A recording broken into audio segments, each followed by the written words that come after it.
Kaya wag nating sasabihin na kapag nagkasala tayo at hindi na tayo nagdudulog sa Diyos, hindi na tayo precious.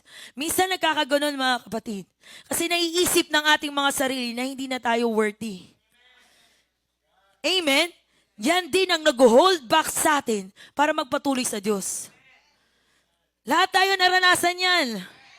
Mga kapatid, pag nagkakaroon tayo ng sin, nagkakasala tayo, or meron tayong dalang bigat sa ating sarili, yan ang nag-hold back sa atin. Na feeling natin hindi na tayo sa Diyos. Minsan sasabihin pa natin sa ating mga sarili, maano ba kaya ako ni Lord? Tandaan natin mga kapatid, niligtas ka na niya. Wag yan ang isipin natin, yan ang mag-hold back sa'yo na pumunta ulit sa Ama mo, sa Savior mo, na nagligtas sa'yo. Straight way. Mahirap talaga ang daan. Sabi nga, di ba, kung kailan ako naging Kristiyano, doon dumami yung problema ko. Tandaan natin mga kapatid, may problema na tayo matagal na. No?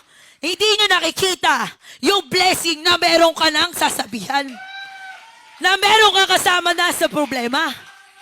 Kasi bakit? At tinitignan yung problema.